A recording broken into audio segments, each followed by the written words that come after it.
देश के मुसलमानों का क्या है सियासी मूड? प्रधानमंत्री मोदी के सबका साथ सबका विकास से कितने प्रभावित हैं मुस्लिम मतदाता? मुसलमानों तक कितनी पहुंची केंद्र सरकार की योजनाएं? भारत 24 आपके लिए लेकर आया है इन तमाम सवालों के जवाब। आज बात दिल्ली की करेंगे, तो आइए शुरू करते हैं हमारा खास शो मोदी मुल्क और मुसलमान।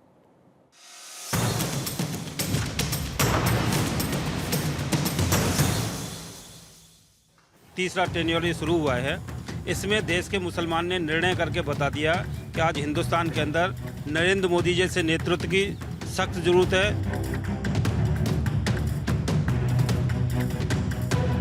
जब से मोदी जी ने कमान संभाली है तब ये समझ में आया कि कहीं ना कहीं मुसलमानों को कि अगर हमें आगे बढ़ना है, देश के लिए कुछ करना है और कंधे से कंधा मिला के चलना है, तो हमें एजुकेशन लाइन में सबसे आगे बढ़ना होगा।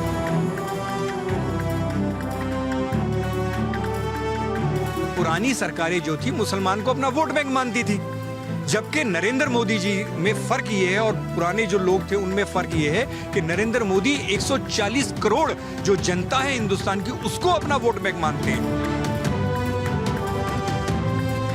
नमस्कार, मैं हूं गौरव मिश्रा और आप देख रहे हैं मोदी मुल्क और मुसलमान। बात करेंगे आज पिछले कुछ सालों में किस तरीके का काम केंद्र सरकार ने किया है और खास करके अल्पसंख्यक वर्ग के लिए उन कामों का क्या ग्राउंड पर इम्पैक्ट देखने को मिला है।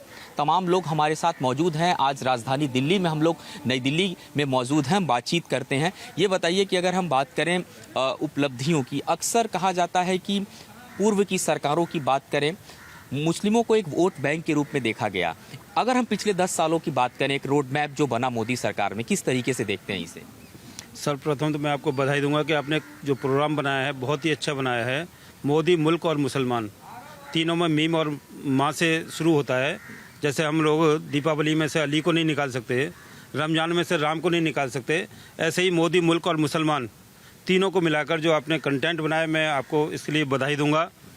आज बात करें हम कि हिंदुस्तान के अंदर पिछले 10 साल के अंदर जो मोदी जी ने काम किए हैं, और मोदी जी ने जो काम किए हैं वो हिंदुस्तान के 140 करोड़ देशवासियों के लिए किए हैं।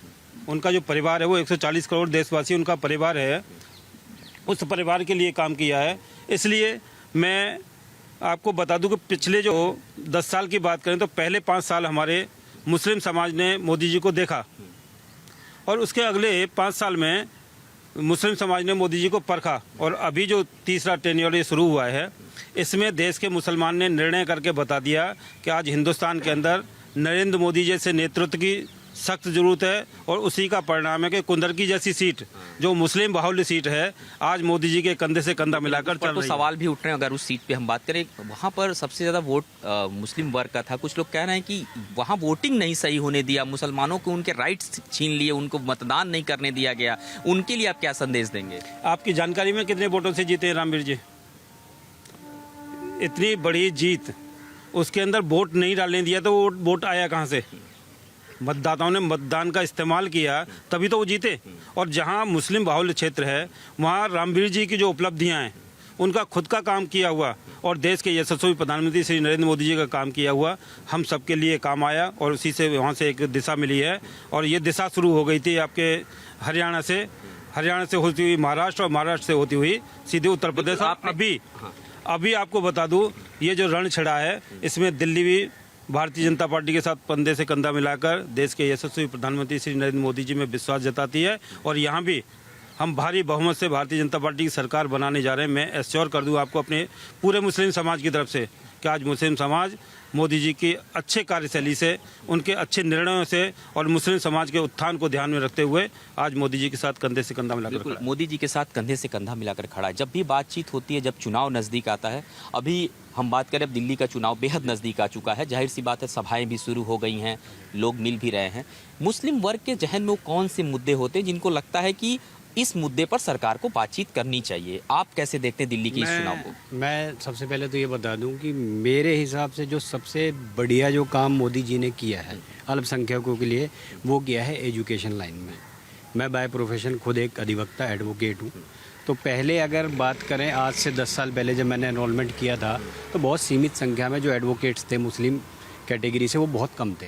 अब पिछले 10 सालों में अगर आप डाटा कलेक्ट करेंगे तो बहुत, मतलब कम से कम ये समझ लीजिए 60-70% राइज हुए हैं। तो कहीं ना कहीं ये समझ में आया है कि जब से मोदी जी ने कमान संभाली है तब ये समझ में आया कि कहीं ना कहीं मुसलमानों को कि अगर हमें आगे बढ़ना है, देश के लिए कुछ करना है और कंधे से कंधा मिला के चलना है, तो हमें एजुकेशन लाइन में सबसे आगे बढ़ना होगा। तो ये बहुत फ़र्क पड़ा। मदरसा जो अपग्रेड कर दिया है, पहले मदरसों में क्या होता था, सिर्फ अरबी और उर्दू की पढ़ाई होती थी, बट अगर आज आप चले जाएं तो वहाँ कंप्यूटर भी लगा हुआ है, वहाँ बच्चे आईटी की एजुकेशन भी ले रहे हैं, इंग्लिश स्पीकिंग कोर्स कराए जा रहे हैं। तो ऐसी बहुत सारी चीज़ें हैं कि सबसे जो मेरे को जो लगा मेरे हिसाब से वो एजुकेशन फील्ड में बहुत ज़्यादा राइज किया। कुछ लोग इस बात को भी कहते हैं कि भाई मोदी सरकार जानबूझ करके मदरसों को खत्म कर रही है। असम के अंदर हमने देखा। तो ये क्या है, मतलब किस खत्म तरीके करने का इन द सेंस मतलब ये है कि जो अनरजिस्टर्ड है, जो एड तो ले रहे हैं पर वो दिखा नहीं पा रहे कि उस एड को यूज़ कहाँ कर रहे हैं। अभी एड वो मदरसे के नाम पे ले रहे हैं, यूज़ अपने घर के लिए कर रहे हैं, तो उसको तो बंद होना लाजमी है तो ना। आप मानते हैं कि कुछ विसंगतियां थी उसको दूर किया जा रहा है? अच्छा है ये? बिल्कुल बहुत अच्छा है। अच्छा नहीं है, बहुत अच्छा है। अपग्रेडेशन इतना ज़्यादा हो चुका है। और दूसरा मैं कहूँ कि हेल्थ सेक्टर में अगर आप जाएँ, मुस्लिम्स एरिया में आप जाके चेक कीजिए डाटा वाइज, तो कितने हॉस्पिटल्स और क्लिनिक्स वगैरह जो खुले हैं वो किस लिए खोले हैं। अगर ऐसी ही कोई बात होती कि लोग जो बता रहे हैं कि हम क्लिनिक की बात करें तो मोहल्ला क्लिनिक आम आदमी पार्टी ने खोल के दिया, ठीक है, चल रहा है वहाँ दिल्ली में? बिल्कुल नहीं चल रहा। आप वहाँ जाके देखिए, गाय अंदर बैठी हैं, गोबर पड़े हैं, कहाँ चल रहा है? नहीं चल रहा।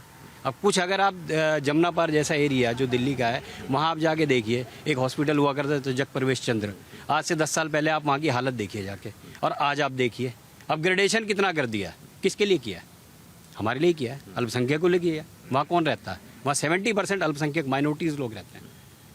रोजगार की बात करें तो किस तरीके से देखते हैं? खास करके ये कहा जाता है सरकार ने रोजगार नहीं दिया, अल्पसंख्यक वर्ग में किस तरीके से उसका एक इम्पैक्ट किया? तमाम जो महत्वपूर्ण फैसले वे रोजगार से जुड़े। रोजगार की अगर बात करें तो आप लोअर लेवल पे जाइए या अपर लेवल पे, एक मोदी जी ने बड़ी अच्छी स्कीम बताई थी आपदा में अवसर। उसमें आप देखिए अब क्या हुआ। जिन लोगों के पास काम करने का कोई साधन नहीं, कुछ नहीं था, पर उनको समझ में आया कि अगर कुछ ऐसी चीज़ें होती हैं, हम अपने हुनर को अगर हम सामने रखते हैं तो उससे हमें क्या मिलता है भाई? आजीविका मिल रही है, रोजी रोटी उनकी मिल रही है। वही लोग क्या करते थे, घूमते थे इधर उधर कि कोई हमें नौकरी दे दे, कुछ दे दे। नौकरी अगर आप कर रहे हैं ठीक है, अच्छी बात है, बट नौकरी करना, किसी के साथ बाउंड होना और अपना काम करना, कितना ज़मीन आसमान का फ़र्क है। बिल्कुल, आपके पास भी आता हूं मैं। अगर हम बात करें कुछ महिला हितों के फैसले की बात करें, जैसे ट्रिपल तलाक जैसा विषय था उसको ख़त्म किया, बहुत सारे लोगों ने उसमें फैलाया कि ये फैसले नहीं ले रही है सरकार, थोप रही है। कैसे देखते हैं इसे आप? देखिए जनाब, मैं आपको बताऊं, ट्रिपल तलाक के बारे में आप बात कर रहे हैं। ट्रिपल तलाक एक ऐसा मतलब मुसलमानों के अंदर एक ऐसा कानून था जिसको ये माना जाता था कि अल्लाह ताला सबसे ज़्यादा नाराज़ इसी फैसले से होता है। जब कोई इंसान किसी औरत को तलाक देता है तो ये सुना जाता है कि सातों आसमान जो होते हैं वो उसके लिए बद्दुआ करते हैं। और आप देख रहे हैं कि 26 जो मुल्क थे, जो इस्लामिक ममालिक थे अपने देश में, अगर आप देखें बराबर में पाकिस्तानी है, वहाँ पर भी ट्रिपल तलाक जो है वो बैन था। सिर्फ एक हमारे हिंदुस्तान में जो कुछ कट्टरपंथी लोग थे, ये कह सकते हैं कि जो महिलाओं को दबा के रखना चाहते थे, जो अपनी बपौती बना के रखना चाहते थे, उन लोगों ने ट्रिपल तलाक को एक हवा बना रखा था कि नहीं, इसको ख़त्म नहीं किया जा सकता है। और इसमें भी आपको बता दूं कि बहुत सारे मसलक हैं मुसलमानों में, उसमें सिर्फ एक हनफी मसलक ऐसा है जिसमें ट्रिपल तलाक जो था वो जायज़ था। आप शिया में चले जाएं, आप किसी और बोहरा समाज में चले जाएं, आप और समाज में चले जाएं, सब जगह जो था उन्होंने पहले ही ट्रिपल तलाक को त्याग दिया था। सिर्फ एक हनफी मसलक जो था वो उसको लिए बैठा था, और वो भी मैंने आपको बताया सिर्फ इसलिए कि औरत को अपनी बपौती समझ लेना था। उसमें ये होता था कि अगर आपने आप कोई फैसला लिया लेडीज़ ने कि अब मर्द के खिलाफ जाके वोट डाल दिया किसी राजनीतिक पार्टी को, तो उसको तलाक तलाक तलाक। अगर खाने में नमक ज़्यादा हो गया तो तलाक तलाक तलाक। छोटी सी बात पे अगर किसी ने कोई बात नहीं मानी, कोई उसने डिमांड करी और ससुराल वालों ने वो डिमांड पूरी नहीं करी, तो तलाक तलाक तलाक। तो ये जो फैसला हुआ है इसमें, देखिए एक बात सुनिए, मैं मर्द हूँ, मैं ये ना सोचूं ये मेरे खिलाफ है, क्योंकि मेरे आगे बहन भी है, मेरे आगे बेटी भी है, तो मुझे उनका भी देखना है कि कल को उनके साथ भी ये चीज़ हो सकती है। तो ये अगर देखा जाए तो पूरे मुस्लिम समाज में एक कुरीति थी जिसको मोदी जी ने ख़त्म कराया, और मुसलमान समाज उसके लिए बहुत खुश है। जो नाराज़ हैं, जैसे आपने कहा कि वो लोग कह रहे जी थोपा है, थोपा नहीं है, ये तो आप कुरान शरीफ में सूरह निसा को अगर उठा के देखें आप, तो उसमें भी ये लिखा हुआ है कि 3 तलाक आप नहीं देंगे। और हमारे नबी अकरम सल्लल्लाहु अलैहि वसल्लम जो हमारे पैगंबर थे, उनके ज़माने में भी 3 तलाक नहीं थी। ये तो बाद में हज़रत उमर एक खलीफा बने, उन्होंने वो 3 तलाक की प्रथा चलाई। उससे पहले ये था कि आप 1 तलाक दीजिए, 1 महीने का टाइम दीजिए उसको सुधरने का, फिर 1 तलाक दीजिए, फिर सुधरने का टाइम दीजिए। इतना अगर था पहले की सरकारों ने इस पे काम नहीं किया, मानते हैं कि ये गलतियां थी, एक वोट बैंक के रूप में इस्तेमाल करते थे, इसलिए इन विषयों को सोचते नहीं थे। भाई साहब, पुरानी सरकारें जो थी मुसलमान को अपना वोट बैंक मानती थी, जबकि नरेंद्र मोदी जी में फ़र्क ये है और पुराने जो लोग थे उनमें फ़र्क ये है कि नरेंद्र मोदी 140 करोड़ जो जनता है हिंदुस्तान की, उसको अपना वोट बैंक मानते हैं, उसको मानते हैं। वो ये क्या करते थे कि वो अपीसमेंट की पॉलिसी करते थे, ये मुसलमान है इसको ले लो, ये एससी है इसको ले लो, ये फलानी जाति का इसको ले लो। तो अपीसमेंट पॉलिसी अब ख़त्म करके मोदी जी ने सभी को, कि जो भी काम होगा वो पूरे हिंदुस्तान के लिए होगा, पूरे हिंदुस्तान में रहने वाले नागरिकों के लिए होगा, किसी एक पर्टिकुलर समाज के लिए नहीं होगा। इसलिए नरेंद्र मोदी जी ऐसे बोल्ड फैसले ले पा रहे हैं। बिल्कुल। युवाओं की अगर हम बात करें, आप भी युवा हैं, किस तरीके से देखते हैं जो महत्वपूर्ण फैसले अगर सरकार के हों और अभी भी लगातार जिस तरीके के काम हो रहे हैं देश में? युवाओं के लिए मोदी जी ने बहुत सारे रोज़गार उपलब्ध कराए हैं, लाइक एजुकेशन लेवल में, जैसे हमारे बड़े भाई ने बताया। अभी जुडिशरी में भी जो है पहले के मुकाबले जुडिशरी में काफ़ी मुस्लिम्स का जो है, वकालत भी कर रहे हैं। मैं वकालत बाय प्रोफेशन, मैं मुस्लिम बाय प्रोफेशन एडवोकेट हूँ। तो मैंने देखा है कि अब से 10 साल पहले तक जो जुडिशरी में एक मुस्लिम कैटेगरी के लोग आते थे, बहुत उनका स्किल बहुत कम होता था। आज के टाइम में दिल्ली जुडिशरी देख लीजिए, काफ़ी लोग जो है इसमें जुडिशरी में आए हैं, IAS PCS रैंक में गए हैं। तो काफ़ी जो है योगदान रहा है युवाओं के लिए भी मोदी जी का, और नेक्स्ट लेवल पे भी लेकर के जा रहे हैं। लाइक IT स्किल में जो है काफ़ी जो है काम चल रहा है, तो काफ़ी जो है स्टार्टअप्स जो हो रहे हैं, लोग कह रहे हैं रोजगार नहीं है। आप लगातार युवाओं से मिलते होंगे, तो उनकी विचारधारा कैसी है सरकार को लेके, किस तरीके से सोच रहे हैं वो सरकार के बारे में? सरकार के बारे में, क्योंकि पिछली सरकारों के टाइम में इतना काम नहीं हुआ, और ये जो चेंजेस आए हैं, मोदी जी ने जो एक चेंज करे हैं, तो उसके हिसाब से अभी इफ़ेक्ट पड़ रहा है। काफ़ी कुछ बदलाव आ रहा है हल्के हल्के, मुस्लिम कम्युनिटी में भी हल्के हल्के चेंज आ रहा है। काफ़ी मतलब पिछली सरकारों के मुकाबले बहुत चेंज आ रहा है, और वो भी अपने स्वरोजगार स्किल पे वर्क करवा रहे हैं उसमें। बिल्कुल। अब आते हैं हम, खास करके दिल्ली की बात हो रही है, हम लोग नई दिल्ली में खड़े हैं। यहाँ पर भी लगातार चुनाव की बात होती है। पूर्व की सरकारों ने दावा किया बहुत काम हुए हैं शिक्षा के क्षेत्र में, स्वास्थ्य के क्षेत्र में। कितना लाभान्वित मानते हैं खास करके वो हिस्से दिल्ली में जो सबसे ज़्यादा मुस्लिम बहुल है? वहाँ कुछ काम हुआ है, किसी के कुछ काम वहाँ पर रुके थे जो पूरा हुआ हो? किसी इस तरीके की बातचीत होती है? आप लोग समाज में रहते हैं। जी, काम हुआ है, और काम इस तरह का हुआ है कि केजरीवाल जी ने वहाँ अपना कमीशन सेट किया। रोड्स में अगर रोड्स बनाने की ज़रूरत है, तो जो लोग गरीब रहते हैं वहाँ पे, उन गरीबों के यहाँ पर 3 फीट रोड उठा दिया। और वो लोग किस तरह से उनके हालात हैं, और उसी के साथ वो बार बार चीखते थे कि MCD हमारे पास नहीं है। आज अगर MCD की भी हालत देखेंगे आप, तो MCD की जो नाली है वो MCD बनाती है और रोड्स फ्लड डिपार्टमेंट बनाता है। दोनों में सामंजस्य नहीं है, नाली नीची है और रोड्स ऊंचे हैं। आज उनके घरों में पानी भरा हुआ है। आप जाकर देखिए कि दिल्ली की जो जनता है वो त्राहिमाम कर रही है, बहुत परेशान है, और वो चाहती है इनसे छुटकारा पाना। वो इसे 1, 1.5, 2 महीने का ऐसे बेसब्री से इंतजार कर रही है जैसे किसी सांप के काटे हुए को किसी डॉक्टर की तलाश हो। वो सिर्फ और सिर्फ, मैं समझता हूँ, मोदी जी के इंतजार में है कब ये चुनाव का टाइम आए और वो मोदी जी के साथ जाए। एक महत्वपूर्ण सवाल है, इन दिनों लगातार बैठकों का दौर भी चल रहा है, तमाम लोग बैठे। वक्फ बोर्ड को लेकर के बार बार कहा जा रहा था, क्या आपत्ति है अगर सरकार कई जगहों पर सर्वे करा रही है, वक्फ से जुड़ी संपत्तियां जो हैं वो किस तरीके से अधिग्रहित थीं, उससे सरकार चाह रही है कि कम से कम एक रोजगार का अवसर खुल जाए, उसका इस्तेमाल भी हो। इस पर जब बातचीत होती है तो हंगामा क्यों मचा हुआ है? नहीं, देखिए, वक्फ अमेंडमेंट एक्ट अगर कोई पढ़ेगा, पहले क्या होता था, वक्फ में अपनी बाप की जागीर समझते थे लोग। जो चेयरमैन बन गए, उन्होंने अपने फार्म हाउस बना लिए वक्फ की ज़मीन पे, उसमें वो बिज़नेस कर रहे हैं, उसको किराए पे चढ़ा रहे हैं। अब जो गवर्नमेंट ने नई अमेंडमेंट एक्ट पॉलिसी लाए हैं वक्फ बोर्ड की, उसमें क्या है कि गवर्नमेंट की तरफ से नुमाइंदे होंगे उसके अंदर। जब गवर्नमेंट के नुमाइंदे होंगे तो इसका मतलब डायरेक्ट वॉच गवर्नमेंट का है। आप उसमें जालसाजी नहीं कर सकते, आप उसमें फ्रॉड नहीं कर सकते। तो इससे मुझे नहीं लगता किसी को कोई दिक्कत होगी। बाकी देखिए, एंटी सोशल एलिमेंट्स हर जगह होते हैं, 2-4 जो लोगों को भड़काते हैं। तो ये उन्हीं लोगों का काम है जो 2-4 मुस्लिम लोगों को जाके, और आप हमेशा ये नोटिस कीजिए, जो भड़काते हैं तो वो हमेशा जो नीचे तबके के लोग होते हैं उनको ही भड़काते हैं। कभी भी आप ये सोचिए कि कोई दिल्ली हाई कोर्ट में जाके 10 वकीलों को भड़का देगा मुस्लिम, तो वो भड़कावे में कभी नहीं आएंगे, क्योंकि पढ़ा लिखा समझदार जो आदमी होगा वो कभी भड़कावे में यानी नहीं आएगा। संभल में जो घटना हुई, जिस तरीके से कुछ मुस्लिम वर्ग को बरगलाया गया, उनको बताया गया, उसको आप मानते हैं कि एक इसी तरीके का रोड मैप तैयार किया गया? बिल्कुल तैयार किया गया। Anti social elements. आप एक बात बताइए कि जब गवर्नमेंट ने वहाँ ये अलाउ नहीं किया कि कोई जेल के अंदर जाके नहीं मिलेगा, उसके बाद भी लोग, समाजवादी पार्टी के जो लोग हैं नेता, वो अंदर जेल के अंदर जाके कैसे मिल रहे हैं? अपने रसूख का इस्तेमाल करते हुए तो गए वो अंदर। जेलर और डिप्टी जेलर को सस्पेंड कर दिया गया।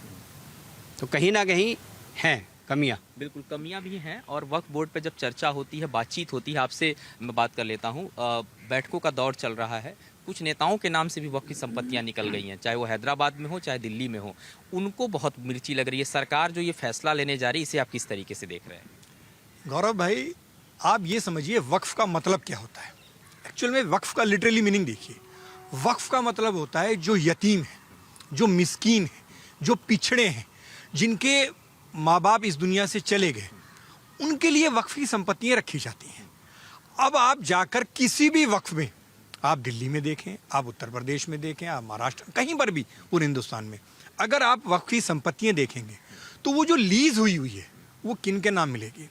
वो उस क्षेत्र का सबसे बड़ा रसूखदार होगा, उसके नाम वक्फ की दुकान होगी, उसके नाम वक्फ का मकान होगा, उसके नाम वक्फ की कोई ज़मीन होगी जो उनको लीज पर दी गई है। आप ये बताएं, वक्फ जिसके लिए करा गया, जो वक्फ जिसके लिए होना चाहिए था, उनको तो मिल नहीं रहा। जो मोटे मोटे पेट के, बड़ी लंबी लंबी वाले, जो दाढ़ी रखे हुए मौलाना हैं, उनके नाम वक्फ की संपत्तियां चली आ रही हैं। पूरा उन्हें ही लग रहा है। पूरे उन्हें ही लग रहा है। तो ये जब बेवाओं का, मिस्कीनों का, यतीमों का पैसा ये लोग खाएंगे, तो कभी ना कभी तो उनकी हाय लगनी थी ना, और अल्लाह के पास जानी थी।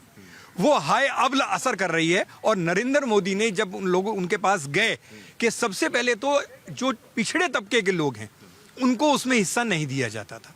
आप ये देखें कि दिल्ली में जो अमानतुल्लाह हैं वो आज भी जेल में हैं।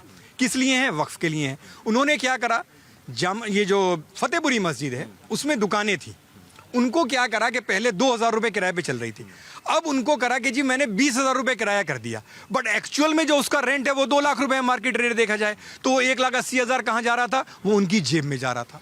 इस तरीके की जो धांधली है, जब सरकार को पता लगी तो सरकार ने जो स्टेप उठाया, उसमें एक महिला भी होगी, पिछड़े वर्ग से भी लोग होंगे और गवर्नमेंट के नुमाइंदे भी होंगे, ताकि इस तरीके के जो वर्चस्व वाले लोग हैं वो उन संपत्तियों को हड़प ना कर पाए, वो उनकी लीज। अब आप देखें कि जी ओबराय होटल है, वो भी ओवैसी साहब हैं, वो भी कई हजार करोड़ की वक्फ संपत्ति पर बैठे हुए हैं। तो इन लोगों के चुंगल से उन संपत्तियों को छुड़ाया जब जाएगा तो इन लोगों को तो मिर्चें लगेंगी।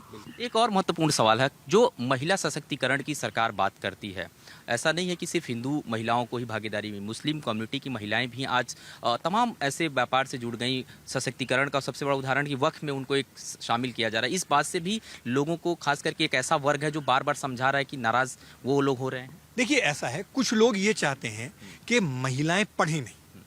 हम ये देखते थे जब हम छोटे थे, आज से मैं आपको 30 साल पहले की, 40 साल पहले की बात बता रहा हूँ, तो हमारे साथ की जो लड़कियां थी उनको ये कहा जाता था भाई इन्हें घर बिठाओ, इनको घर में ही कायदा पढ़वा दो, कुरान पढ़वा दो, इनके लिए इतना ही काफ़ी है। अगर ये लोग बाहर जाएंगे, लड़कों के साथ पढ़ेंगे तो ये बिगड़ जाएंगे। तो जो लोग जो मतलब संकुचित, कुंठित मानसिकता के लोग जो बच्चों को पढ़ने नहीं दे रहे थे, वो कब चाहेंगे कि वक्फ बोर्ड में आपके बराबर में जो चेयरमैन बैठे, डिप्टी चेयरमैन बैठे, वो महिला बैठे?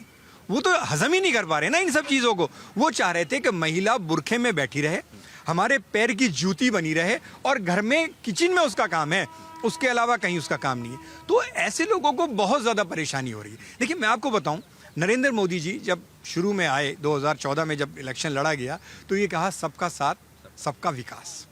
उसके बाद जब नेक्स्ट टाइम चुनाव हुआ 2019 में तो ये कहा गया सबका साथ सबका विकास सबका प्रयास। और अब जब 2024 में आए तो सबका विश्वास भी इसमें जुड़ गया। तो इसी तरीके से धीरे धीरे मुस्लिम समाज में भी अगर आप देखेंगे तो पहले तो यही था कि भाई साथ आने की कोशिश करी लोगों ने कि भाई देखते हैं कैसे हैं मोदी जी, क्या करते हैं, कैसे करते हैं। 2019 में भी थोड़ा सा डाउट रहा, कुछ लोगों ने CAA को लेके, NRC को लेके बहुत तरह की बातें फैलाई। अब कहाँ हैं वो लोग? अब CAA भी लागू हो गया और NRC तो होना ही नहीं था। मोदी जी ने भी कहा, अमित शाह जी ने भी कहा कि ये तो लागू नहीं होगा, ये तो सिर्फ जो बॉर्डर के आसपास के राज्य हैं उनमें देखा जाएगा, बाकी कहीं लागू नहीं होगा। अब जब सीए लागू हो गया, अब क्यों नहीं करा?